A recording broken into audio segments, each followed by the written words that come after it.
I've used a lot of keyboards over the years, mechanical, low profile, wireless, wired, you name it. But this one, the Keychron K7 Pro, is hands down my favorite keyboard ever.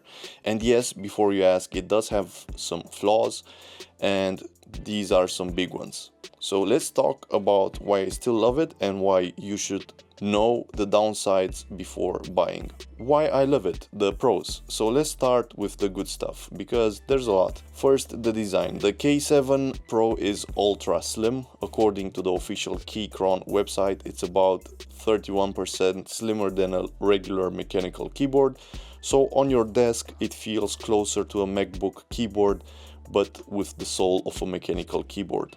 Second, the layout. The layout is a 65% keyboard, so 68 keys, so you save desk space without losing essential keys. Perfect for productivity and portability. Third, switches. My unit uses the Keychron low profile switches, red switches, linear, smooth and quiet. If you type all day, these are a chef's kiss. No finger fatigue, no scratchiness. In my opinion, I like mushier switches that don't oppose my finger pressing with a lot of force, because if they are very tough switches, like you press them with a lot of effort, they become very tiring on my fingers.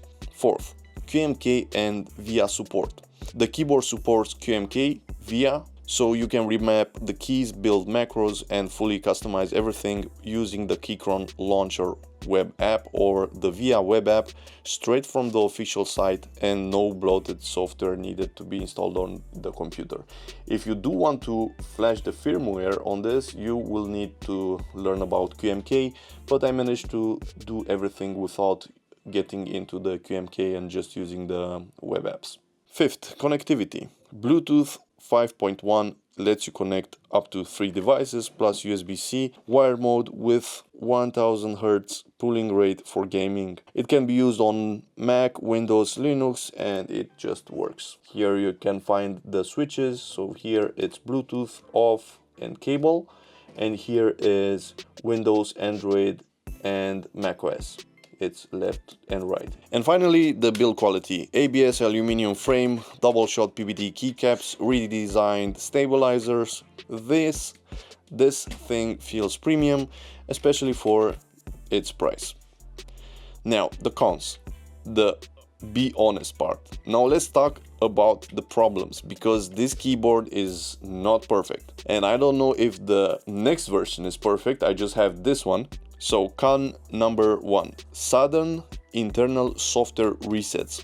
Sometimes the keyboard can randomly reset its internal configuration. So if you are deep into QMK VIA custom layouts, this hurts. You have to always back up your configuration, but the good news is you can reload your save configuration and get everything back. Still, this shouldn't happen, but this didn't happen a lot with me, and luckily I had everything saved. So if you manage to get your configuration up and running, make sure you save that file, and just in case it might fail, for you to put it back in the keyboard. So con number 2 is the battery overheating and degradation. This one's more serious. Over time, the battery can overheat and become unreliable, especially with heavy wireless use and RGB enabled. I think this one has the normal white lights. It's not RGB, but you can buy an RGB version as well. At some point, Bluetooth may stop being usable. So this keyboard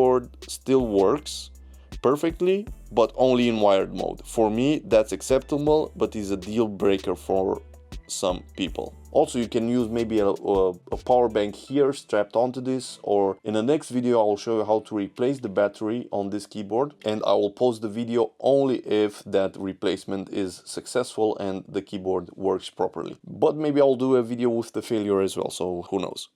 So the final verdict. So why is this still my favorite keyboard ever? Because the ultra slim mechanical feel, amazing typing comfort, full QMK VIA customization, multi-device wireless, clean design, and a very fair price for what you get. Yes, you need to back up your configs. Yes, the battery might fail long term, but even with those flaws, I still choose the Keychron K7 Pro every single day. If you found this useful, hit the like, subscribe to the channel, and let me know in the comments, would you still buy if knowing that there are these issues?